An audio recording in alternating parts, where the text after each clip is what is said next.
there is a really profound irony in the fact that America famously fought this brutal multi-year war to completely rebel against having a monarchy, right? Yet, if you look at the absolute biggest bridal trend for 2026, it is officially, undeniably dubbed American royalty. Yeah, it's a really fascinating paradox. I mean, we entirely rejected the political reality of the crown, but we never quite lost our absolute captivation with the aesthetic of it. Right. Welcome to today's deep dive. Whether you are, actively navigating the wedding world right now, helping someone who is, or you're just fascinated by that intersection where high fashion meets cultural psychology, we're digging into some deeply interesting research today on contemporary bridal trends. And there's a lot to unpack here because it's not just about pretty dresses anymore. It's a whole movement. Exactly. Our mission today is to unpack what this American royalty aesthetic actually means in practice for you. So we're going to explore the mechanics behind the structured silhouettes, the evolution of eco-conscious luxury fabrics, and critically, we're going to spend a lot of time on how modern tech platforms, specifically Weddizer, have become the absolute engine driving this highly customized regal look. Yeah, because translating a royal aesthetic into a modern wearable reality without looking like you belong in a historical reenactment, that requires intense precision. Totally. And the digital tools available to brides right now, like Weddizer, are completely changing how that precision is achieved. So before we get into the literal fabrics and the accessories, we really have to define the psychology of what American royalty actually looks like. Because when I first encountered the term, my brain immediately went to a very literal, almost cartoonish place. Let me guess. Tiaras and scepters. Literally. I picture a heavy tiara, a scepter, and like one of those massive, fluffy Cinderella cupcake dresses that basically takes up the entire width of the aisle. Right, which is the immediate ingrained reflex for most people when they hear the word royal. Yeah. But the aesthetic taking over in 2026 is, it's actually an active rejection of that literal interpretation. It isn't about monarchy or excess at all. It's much more abstract. The core philosophy here really revolves around timeless sophistication, elegance, and this concept of understated luxury. Understated. Okay. Which feels like a direct reaction to the fashion eras we've just lived through. I mean, if you think about the early 2020s, everything was hyper casual. Oh, the sweatpants era. Exactly. It was the era of work from home sweatpants, completely unstructured clothing, relaxed fits. So it makes complete sense that the pendulum is swinging violently in the opposite direction. Yeah, people don't want to look relaxed at a wedding anymore. They want to look commanding. Commanding. That's a great word for it. It really is. It's a return to formality, but a specifically American brand of formality. Yeah. So the trend draws its DNA heavily from two distinct influences. First, you have vintage Hollywood glamour. Okay. Think of the golden age of cinema, where the glamour was undeniable, heavily tailored, but it never looked chaotic or overly busy. And second, presidential era fashion elegance. So less fairy tale princess and much more like channeling an iconic first lady walking into a high society gala. Exactly. If we're moving away from those massive tulle Cinderella skirts, I imagine designers have to rely on the actual architecture of the bodice to make an impact, right? Like you're entering the room and commanding attention through the silhouette itself, not just by wearing the largest volume of fabric. That is precisely the mechanism at play. To achieve that first lady or vintage Hollywood energy, designers are actively moving away from conventional soft silhouettes. We are seeing a major reliance on minimalist yet incredibly powerful tailoring. It's all about clean lines paired with luxurious finishes. The dress becomes a feat of engineering as much as a piece of art. Which brings us to the actual construction of these gowns. Reading through the breakdown of this trend in the research, the phrase architectural structure comes up constantly. Designers are literally building a foundation. We're talking about corseted bodices, sculpted waistlines, and skirts that hold a rigid, voluminous shape without relying on, 10 layers of crinoline. Right. And that architectural structure serves a very specific physiological purpose. Wait, physiological? Yeah, because when a gown features heavily constructed elements, it physically alters how the wearer carries themselves. Oh, interesting. A sculpted corset literally enhances posture. It shifts your center of gravity, it pulls the shoulders back, and it forces a certain physical presence in the room. Oh, wow. So you stand differently. You move differently. That translates directly to that confident royal energy. It's not just that the dress looks regal. The dress forces you to hold yourself in a regal manner. Exactly. But, the architecture is only half the equation. You can have the most beautifully constructed corset in the world, but if you cover it in a cheap, flimsy material, The illusion collapses. completely. Opulence in this American royalty trend does not come from sewing 10,000 sequins onto a bodice. It comes from the fundamental choice of material. And the materials dominating this space are very specific. Mikado silk, satin duchess, organza overlays, and heavy velvet accents. And what fascinates me about these fabrics is why they are chosen. It's all about how they interact with light and space. Right. Mikado silk, for example, is a blended silk woven with a much heavier thread count than standard silk. Which means it holds its shape. If you fold Mikado, it keeps the fold. It has a structural integrity that a standard chiffon or, like, a charmeuse simply doesn't possess. Right. And because it's so tightly woven, it reflects light in this beautiful, almost luminous way, rather than just sparkling. It adds a tremendous amount of depth. It really does. If the trend is defined as clean lines with a statement, the fabric has to do the heavy lifting. Exactly. A sleek, minimalist column gown with a high neckline looks entirely flat in a low-quality material. But if you cut that exact same silhouette in Mikado silk, suddenly it looks majestic. Majestic, yeah. And notice the color palettes accompanying these fabrics. They're strictly monochrome, ivory, soft white, deep champagne tones. No crazy patterns. Right, by removing chaotic patterns or contrasting colors, it emphasizes the purity of the lines and lets the physical craftsmanship of the gown shine. And, the embellishments follow the exact same rule. Hand-sewn pearls, strategic crystal beading, subtle lace applique. They highlight the architecture instead of fighting it. Exactly. They're used to elevate, not to distract. Okay, hold on, though. Corseted bodices, sculpted waistlines, heavy Mikado silk, and velvet accents. I have to interrupt here because this sounds like an absolute endurance test. It does sound intense. Right. A modern wedding day is 12, maybe 14 hours long. You are sitting, you are eating a multi-course meal, you are dancing, you're taking photos in the sun. How is a bride supposed to actually function in heavy architectural velvet and boning? It's actually the most critical question designers face with this trend. Because if you look like a reigning monarch, but you are visibly wincing in pain every time you try to take a breath or sit down, the entire illusion of grace is totally shattered. Yeah, the confidence disappears. You look less like royalty and more like a hostage to your own outfit. Which is exactly why the engineering of modern corsetry has completely evolved. Yeah. A well-tailored modern corset is not a medieval torture device. Thank goodness. Right. It shouldn't be compressing your ribs. It should be distributing the weight of the gown evenly across your torso so your shoulders and lower back aren't taking the strain. This is why proper tailoring is highlighted in the sources as the single most non-negotiable priority of the American royalty trend. The modern bride demands a balance of uncompromising style and actual functional comfort. Okay, so the grand illusion relies on invisible, flawless engineering underneath. That makes sense. So let's say you have the architecture dialed in. You have the luxurious, light-reflecting Mikado silk. The tailoring is perfect. The weight is distributed, and you can, comfortably breathe. Always a plus. Always a plus. But if the dress is mostly clean, architectural lines, you run the risk of it looking almost too austere. How are modern brides injecting that regal drama back into the outfit without ruining the minimalism of the dress itself? That is where the 2026 approach to accessories comes into play.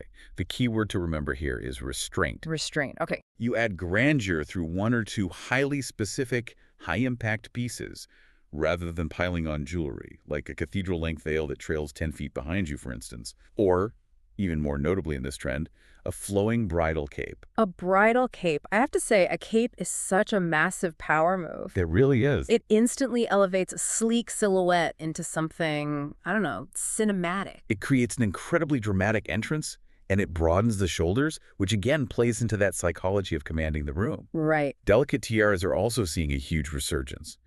But crucially, when it comes to the jewelry itself, the advice is to pull way back. We're seeing a return to pearl earrings, simple diamond studs. The jewelry acts as a frame for the face. It shouldn't be fighting the gown for attention.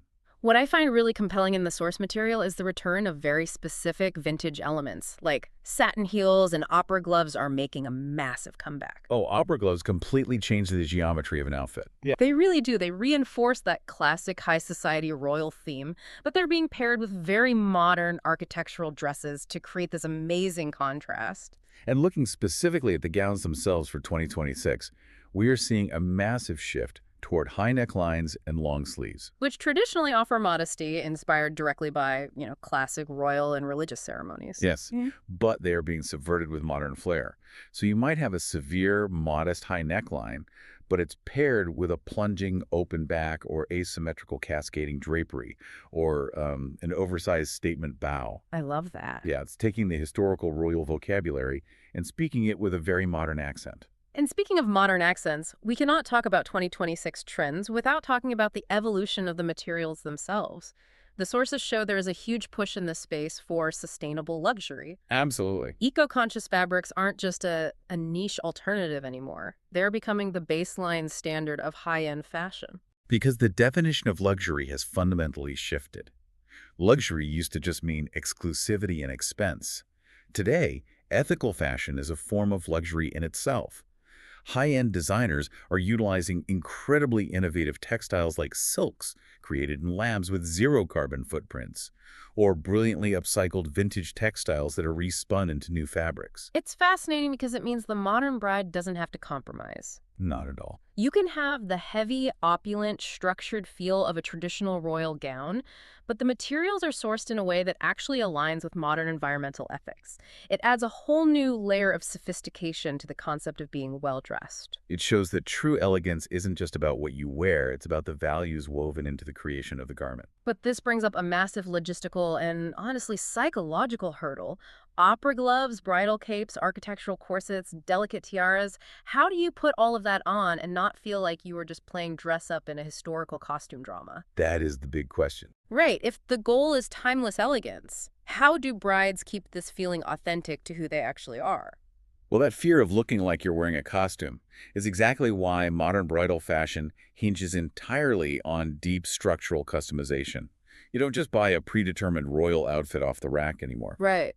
The research uses a really brilliant phrasing for this. Unlike traditional royal attire, where a literal crown was handed down to dictate someone's identity, the modern bride's crown is her individual expression. Oh, I love that. So the historical royals were defined by the garments they were required to wear. But the modern bride defines the garments by projecting her own personality onto them. Exactly.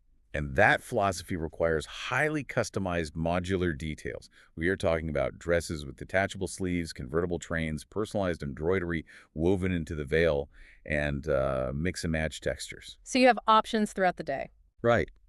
A bride might wear the dramatic opera gloves and the sweeping cape for the ceremony in a grand cathedral, and then physically detach those elements to reveal a sleek, minimalist column gown for the reception. But this is where the logistics get incredibly intimidating for you, the listener, if you're planning this. Because if you want a custom, structured, eco-conscious gown with a convertible train, detachable sleeves, and an asymmetrical drape, where do you even begin? It's a lot. Most people don't have a personal couture designer on speed dial. How does a bride actually execute this highly specific vision? This is where the landscape of bridal fashion has completely transformed, and it's entirely due to platforms like Weddizer.